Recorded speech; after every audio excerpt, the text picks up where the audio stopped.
Man, what a great Sunday. Thank you guys for leading us this morning. Look forward to hearing from you again. My name's Blake. I have the privilege of being the pastor here on most Sundays, just not today. But let me tell you about a series that we're in this week. The next 6 weeks, we've been in a series that we started 2 weeks ago called Generations. And it is a series that is matching a generosity initiative that we have started.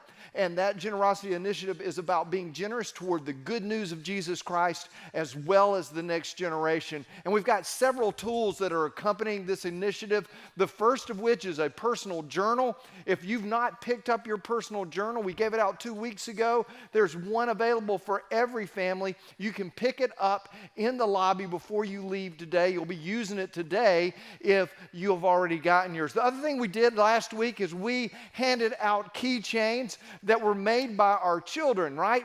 And they work and function very well as keychains. However, they are prayer reminders. You get to look every day at something that the next generation has created, and that is why you've received that. Also, last week, we began something called Generation Mail, and this is an opportunity for our oldest generation to become pen pals and prayer partners with our youngest generation. All of our older Sunday school classes received letters from young folks last week, like children last week, that told a little bit about themselves and offered one prayer request. Today, those children are getting a response to those letters in our Generation Mail. Now, another thing that we're doing during this time is that we are doing Youth Sunday right in the middle of it, and that is very intentional. In just a moment, you're going to hear from two young ladies, and if you have your prayer journal with you, your personal journal that you picked up several weeks ago, go ahead and turn to page 26, because you're going to want to record the wisdom and insight that you're going to hear from Abigail Heron and Isabella Garcia today. Abby and Bella, we like to call them. But as with every series or with every message in this series, it is preceded by a video. And today's video is from an individual that there's just simply no better voice in our church that can speak to the heritage of our church with a view to the future than Wayne Ham. He is the perfect voice for Youth Sunday. So as Abby and Isabella get ready, and as you turn to page 26 in your Generations journal, cast your vision toward the screen. My name is Wayne Ham. I was Minister of Education here from 1970 to 2003. Snyder is a wonderful church. It has a spirit about it. That's where the theme song, Sweet, Sweet Spirit, came from. It just has a way about it. I'm so grateful for the generation that was running things when I came along. Now, it's been 20 years since I've been on the staff, but it thrills my heart to see the guys that I knew as teenagers and who we called down in the halls and had to say, where can we find a teacher that'll handle these guys? They run the church. They're the deacons. They're the Sunday school directors. They just do it. And right behind them, I see young people who I know one of these years will be doing it. I love the spirit of this place. I remember one time when we were doing one of the campaigns, they said we'd need to raise $5 million to get it done. When the money was all in, pledges were all made rather, I put the amount of money on big sheets of paper with big letters that could be seen all the way to the back of the auditorium. And we started unrolling from the back end, and it said 70 decimal, and it went on with 000. The last one, everybody held their breath, and instead of $5 million, it was $6 million worth of pledges. That was a great moment in this church. It shows what we can do. My hope for this church is that it'll keep the sweet, sweet spirit, that it'll look to the future. I want this church to keep that spirit, and I want them to pass it on, so there'll always be a Snyder in Fayetteville. A church that has everything you need to be happy, and a church that has an outlook, a love for missions, a love for helping people. So I want the spirit to pass to the next generation, and the only way we can do that is to keep up with the times.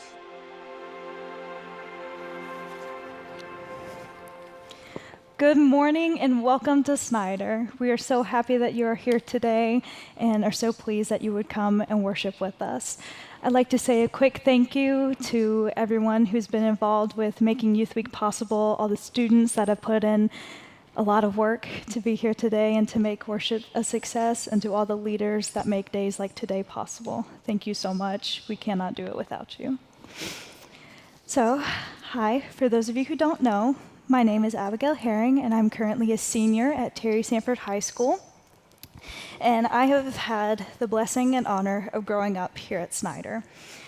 It is a church that I have a long list of reasons why I love it. But one of them is that it is a place for everyone to come and have a place. And not just to be, but to thrive. There's a ministry for everyone to grow in. Now, of course, the only two that I've really had experience with is children's, which I don't remember, and and the youth group. So let me tell you a little bit about Snyder students. I'd like to make an important distinction. This is not just a daycare for teenagers, and it's not just pizza and games. We do get plenty of that, though. But it is a place where we have a little bit of everything for everyone, week to week and throughout the year. As far as our weekly activities, we have worship and Sunday school in the mornings. We also have choir and life groups in the afternoons and Steps of Faith on Wednesdays. And so if you don't like singing as much, you can come to life groups. If you don't like dance, you can come to things on Sunday morning. There's a little bit for everybody, and they all facilitate personal growth, both with our peers as well as with God, helping us understand His Word, and it is a safe place where we can ask our questions and lean on our leaders for their understanding. We also have several events throughout the year, like Singing Christmas Tree and Operation Inasmuch. We also recently, and back in February, did the Keen Teen Banquet, which is a great way for the older generation and the younger generation to connect for a night of fellowship and fun. And we also are able to do missions. On choir tour, we usually do a mission, and this summer we have the opportunity to go to Kenya, and as part of our partnership with Missions of Hope International, we're going to go over there and do a lot of activities with their students, including a VBS, and I'm so excited. It's going to be a great way to learn and grow both with them and from them. So, with all of that being said, I'd like to say thank you to you as a congregation for being a church that supports all of these activities and continues to do so. We cannot do it without all of you. Thank you very much. Now, as I said, I'm currently a senior in high school, and we have 44 days left. I counted. Y'all don't know, I am so ready to be done. Whew. 12 years of public school? No. But it is incredibly exciting, and that also means that something else is around the corner, college, which is also very exciting. I'm planning on going to ECU in the fall, and it's a big change. It's a lot. And I know I'm sort of preaching to the choir here because a lot of y'all know what it's like to have change. Every 2 or 3 years, you get up and move, whether that's with the military or just the way that life has taken you. Y'all know what it's like. But I'm doing it for the first time, and it's terrifying. But there's something you need to know about me. I'm a very type A person. I need a schedule, I need an itinerary, I need lists, and I need to know all the different things. I need to know the who, what, when, where, and why. And with college, there are certain things I can expect, but there are a lot of things that I just cannot anticipate until I get there. And that's what bothers me. Not knowing my steps before I take them makes me very uncomfortable. But I know I'm not alone in that. A lot of people do it. It's inevitable in life. And we see many examples of this in the Bible. Now, while I was starting to prepare this sermon, we were sort of focusing on the Easter story. And there was one detail of it that kept standing out to me. And it's kind of small, but it's the time right after Jesus has died and before he has resurrected. And the disciples have kind of dispersed. Some are together, some are out other places, and they don't know what's going on. They don't know what's going to happen next. They've been told, but they don't know the details. And there were a few that gathered in a room, and I want to paint you a picture. A bunch of men in a room. The Messiah has just died. They are scared, confused, angry, grieving, and distraught.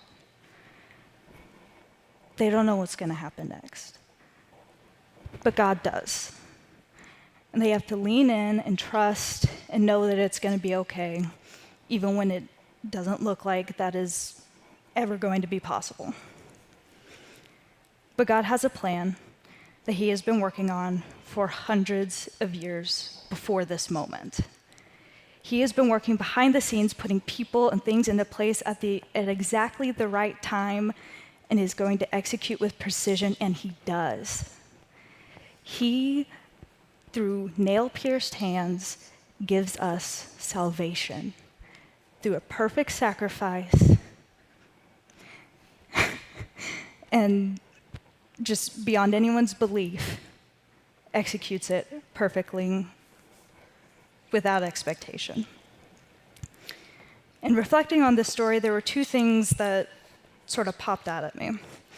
The first is, if God took so much time and care in creating each and every one of us and creating this precise plan for our salvation, he knows every hair on your head, which is easier for some people than others, but sorry, Pastor Blake,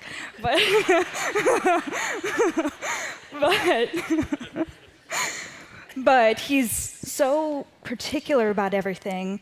A question sort of popped out of nowhere. Why do I think he's not going to take care of me?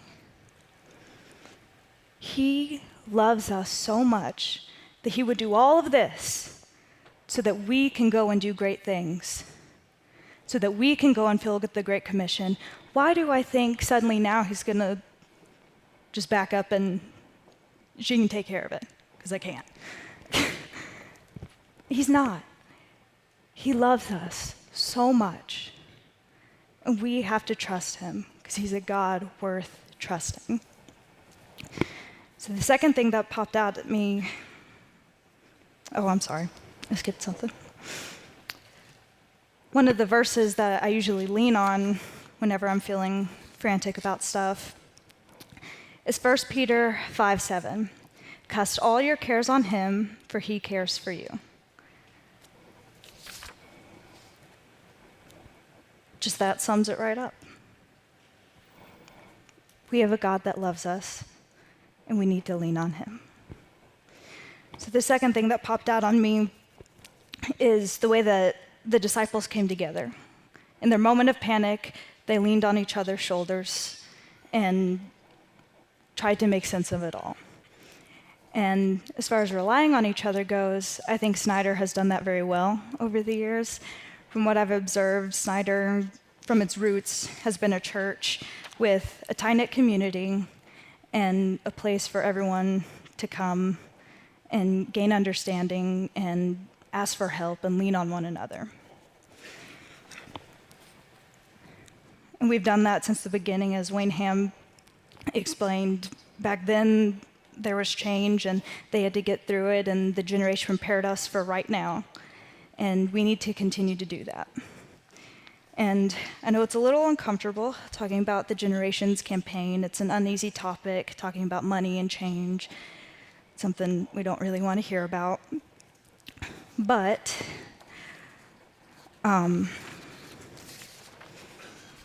there's a bit of wisdom. I can't remember where I heard it from. It's probably from TikTok or Instagram. I would like to be able to cite my source, but I don't think I can. But it goes like this. Do not think of change as being dragged to a new, terrifying fate. Think of it as an opportunity to innovate, improve, and grow. Take hold of it, embrace it, and make something amazing from it. And I fully believe that that's something not only can Snyder do, but we will do. We are planning right now for a big change, and it's going to be scary, but it's going to happen, and God is there with us every step of the way. He knows those steps before we take them, and He's going to make sure that we are the vessel that can carry on with the Great Commission. So I've just talked about a lot of very heavy things and the unknowns and all that stuff. So I want to take a breath real quick, if y'all could take it with me. Ready? Okay. To be completely honest, I needed that more than anything. I don't know how you do this every Sunday, but it's okay. But I'm getting to not the better part, but my more favorite part of this sermon, and that is the things that we do know, the things that I can plan for. There are, like I said before, there are a lot of things we don't know, but there are 3 things that we can always rely on. That is a Bible that can guide us and that we can go to for understanding, people that we can lean on, have a shoulder to cry on, and a person to laugh with. We have people all around us giving us a leg up. And a God who loves us, who is looking after us, who will not forsake us, who has a plan and is working behind the scenes right now as we speak to fulfill His good works. A God He can trust, a God we can trust. Another verse that's very comforting to me anytime I'm sort of frazzled is Matthew 6:34. Therefore, do not worry about tomorrow, for tomorrow will worry about itself. Each day has enough trouble of its own. Let's focus on today, right now, preparing for tomorrow and the next generation as we continue to do great things. Because if one thing is for sure, God is not finished yet, and He is not finished with you.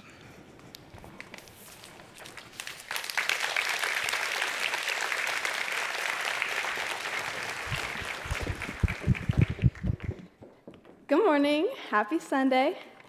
My name is Bella Garcia. I'm a senior at Terry Sanford. I think one of the benefits of having 2 youth in the role of senior pastor is we get to share y'all 2 perspectives. Where Abigail's gotten to grow up at Snyder her whole life, I was brought here 2 years ago as the Army sent my dad to Fort Liberty.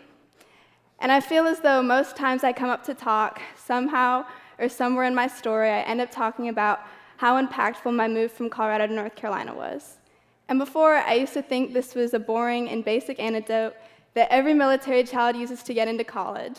However, I've come to realize that this move is one of the most impactful aspects of my life and the pivoting point in my walk with Christ, which is why I decided to begin my sermon with it this morning.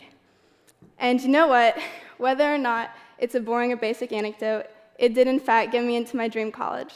So I know some good has come from it. So after my first week of school at Terry Sanford, I entered the weekend feeling pretty discouraged because the upperclassmen in our school district get to take classes at the community college. Most juniors and seniors leave around 12 o'clock. And this is a great opportunity for students to get ahead for college. But for somebody that's brand new to a city, it can create a pretty lonesome schedule. And I just remember coming home from class to our empty house while waiting for our packages to still come from Colorado and feeling like the epitome of lonely. And just waiting for my mom to get home so I could complain to her that I didn't make friends yet, I didn't know who I was going to hang out with. And I just remember thinking, I need to find a way to make the 2 years here go by as fast as possible. I need to find a way that I don't have to feel lonely for 2 whole years. And I vividly remember during this time praying to God, Lord, please bless me with godly friendships. Please give me girls that I can be friends with that will make me enjoy my junior and senior year. And very soon after this prayer, it was answered in a way that I couldn't even imagine, as someone invited me to life groups the following Sunday. So to those of you that don't know what life groups is, it's essentially the life group or youth group that we have at Snyder. You get here around 6 o'clock, there's dinner, a game, devotion, and then you break into small group with the people in your grade.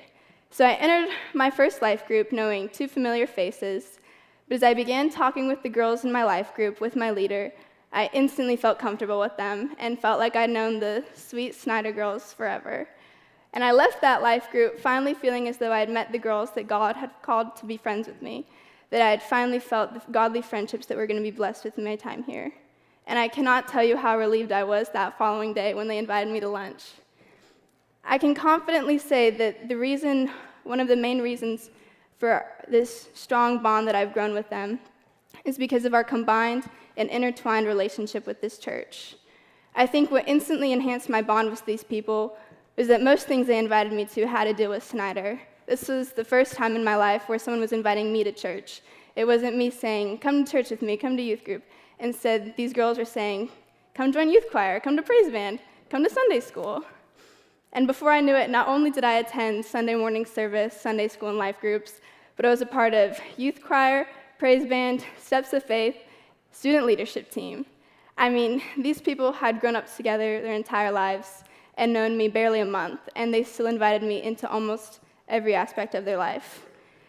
And while I think this happened to be because they're just nice and kind-hearted girls, I think the inviting community that Snyder promotes is what helps create people like this. People who are willing to take in any new person because they know that Snyder is a place they're bound to connect in. I've yet to be in a setting in our church where the leaders aren't strongly encouraging us to invite our friends. Youth choir, Sunday school, people are constantly telling us that it's important that we bring people here, not only because we know our friends are going to have fun here, but this is us fulfilling the Great Commission in our jobs as Christians. So one thing that I think has been an important aspect in this church before this sermon series is generosity. I will say one of the biggest blessings of Snyder is how generous of a church it is, not just to its members, but especially the youth. The generosity Snyder first showed me took form in the forms of welcoming arms as I invited this structure for the first time.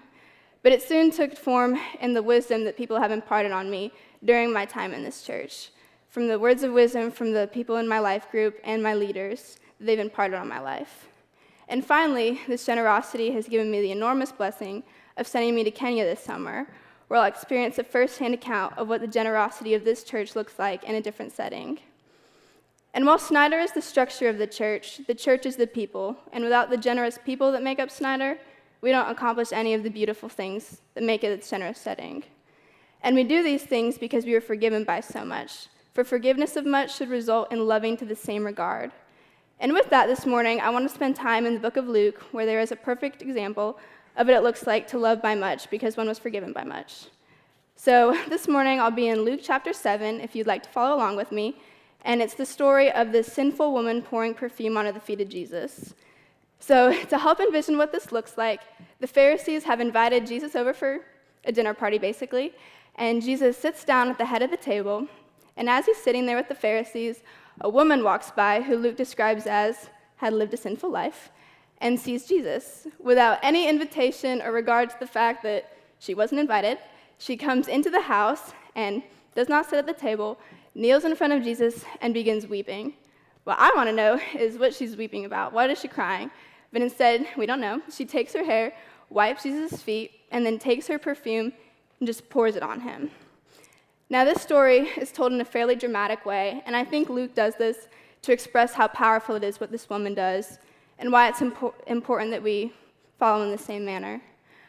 However, what adds to the drama of this story is we know almost nothing about the woman. We don't know what she's doing as she sees Jesus. We don't know this life that she lives. All we really know is that, one, she's fabulously wealthy. What I didn't mention before about the perfume is that it's about the price of the working man's annual salary. So $40,000 worth of perfume that she doesn't just spray on Jesus, lavishly pours it at his feet. And then 2, we know that she's lived a sinful life. Once again, we don't know what this entails, whether that's prostitution, robbery. All we know that it was sinful enough to leave the Pharisees so unsettled by her presence as they began thinking, well, if only Jesus knew, if only he knew the life that she lived, he would not let her at his feet right now. But of course, Jesus knows their thoughts, and he calls them out, and he tells the parable of 2 debtors. He said, there were 2 men who owed money to a leader. One owed 50 coins, and the other owed 500. Neither of them had money to pay him back, so the man let them go without having to pay him anything. Jesus then asked Simon, the Pharisee he's talking to, and he says, which of the 2 men will love the man who relieved their debt more? And Simon replies, I suppose the one who owed the most money. And Jesus says, you were right. He turns to the woman and says, do you see this woman? I came into your house. You did not give me any water to wash my feet, but she wet my feet with her tears and wiped them with her hair. You did not give me a kiss, but this woman has not stopped kissing my feet since I came in. You did not pour any olive oil on my head, but she has poured this perfume on my feet. So I tell you this, her many sins have been forgiven. She has shown that she understands this by her great acts of love. But whoever has been forgiven only a little loves only a little. Who is this who even forgives sins? And he says to the woman, your faith has saved you. Go in peace. So this woman, though her sins were far worse than any of the Pharisees, does not choose to just cry at Jesus' feet. She doesn't say, Lord, I've lived a sinful life. I don't deserve your salvation. I don't deserve to be a Christian. I don't know how to walk with you. Instead, she decides to lavishly worship Christ and devote her life to him. For her sins, which were many, have been forgiven, for she loved much. The story of this woman, along with the parable of the 2 debtors, shows us that the more we are forgiven, the more we should love. And while there's no way for us to begin to repay the mercy and kindness that's been shown to us through the deliverance of Christ and the salvation that's made opportune to us, we can still live lives that reflect Christ through our hearts and our behaviors. Now, applying this in our day-to-day life, we want to live a life that lavishly worships Jesus, which this woman depicts. Now, I'm not saying that we should all take perfume and just pour it on anyone that does something nice to us, but there's still a happy in-between in a way we can fall in the way this woman does. Yes, we can be generous with our money, which is important to do the things that the church has called us to do. But we also need to be generous in the ways that we act, in ways that our city and our world may not understand yet. Why should we expect them to understand if they don't know the same God that we know? And we can live a way that lavishly worships Christ by living generously, by being generous in our grace and our forgiveness towards others, generous in how we treat others, how we bring people to church and invite them into the house of the Lord, and then how we generously devote our time to Snyder and the Great Commission. Me standing up here this morning is having the opportunity to speak to y'all is simply a product of the generosity this church has showed me. And as I've been a consumer of this generosity over my 2 years at Snyder, I've realized I want to be more than just a consumer. Instead, my time here has shown me the importance of leading as a follower and taking what I've learned and applying it outside of this structure. And with that, living a life that lavishly worships Christ in the same way the one with the perfume did. And as I touched briefly on earlier, there are several ways that we can live generously. First, we can show generosity through our acts of kindness. I've had the opportunity to be a part of several different churches before coming to Snyder, and I can confidently say the people that make up this church have a kindness and a love for Christ I've yet to experience at such a strong extent. The welcoming arms and the desire to engage in heartfelt conversations, this type of kindness is one we should continue to show others outside of our church. The reason I'm here today is because I was invited. Inviting someone to church is one of the most generous actions we can do. I mean, you're inviting someone into the house of the Lord. So this leads me to my first challenge point of the morning. Who is someone in your life that you want to bring to church? Who do you think needs a church family and you know that you could connect with them in Snyder? You have no idea how powerful your invitation can be. The same way the girls in my life group invited me to lunch the next day that had the altering effect on my life for the last 2 years, your invitation can have the same effect on them as you bring them to Snyder. Now, second off, we can continue to be generous with the time that we pour into church. I will say my 2 years at Snyder has showed me what it looks like to spend so much of my time devoted to something as important as church. My busy Wednesday nights and my long Sundays, while they've been tiring sometimes over the last 2 years, I wouldn't change them for anything. And being the product of the countless hours that leaders have poured into me during my time at Snyder, I realize how impactful and meaningful it's been. And it truly has made me realize how grateful I am these people have deemed me worth enough of their time. And maybe if something's been stirring in you this morning and you feel maybe as though it's time for you to begin devoting more of your time to our church, there are several ways here and opportunities for you to get plugged in. And with that, you can make your way to the gathering hall after this and find ways to get plugged in and involved in our church. And even if hanging out with the youth isn't your cup of tea and life group leader isn't really calling your name, there are several ways for you to get involved with our church. Then lastly, we're generous with our money. As believers, we're called to give because we know that everything we have belongs to God, not because we serve a selfish God, but because we don't belong to this world. Instead, we belong to the kingdom of heaven. Instead, we should say, Lord, take what is already yours and use it in a way that I may not understand with it yet, but I know you will use it in a way. Matthew 6 says, do not lay up yourselves treasures on earth where moth and vermin destroy and where thieves break in and steal. But lay up yourselves treasures in heaven, where neither moth nor vermin destroy, and where thieves do not break in and steal. For where your treasure is, your heart will be also. I initially decided I wanted to include this verse because of how well it explains the importance of not holding on to earthly possessions. But as I began understanding what it means to store up treasures in heaven, I realized that this verse is a strong guide as to how we receive the treasures God has promised us. That in order for us to begin storing up our life on kingdom of heaven, we have to continue to endure life on earth through faithfully enduring persecution, loving our enemies, serving the Lord and his people. And these are just some of the ways we're called to live life on earth, because it's not just about giving money to the Great Commission, but living a life of serving and fulfilling the life that God has called us to live. So as I close, I want to touch on the fact that all of us here are a picture of generation to generation generosity. The youth here that have put on your service have been consumers of your generosity during our time a part of the youth program. And as we graduate into the next stages of life, the generosity that's been lavished on us is going to lead us to become generous to the coming generation. In the same way the sinful woman with the perfume pours the entirety onto the feet of Jesus, we have been called to pour our hearts out to Christ, giving him our assets, time, and acts of kindness, knowing he will do with it in a way that we may not yet understand. However, we know that because we've been forgiven by much, our lives should be devoted to loving to the same extent, living a life fit to receive and share the generosity we've experienced by Christ. And with that, will you all bow your heads with me in prayer?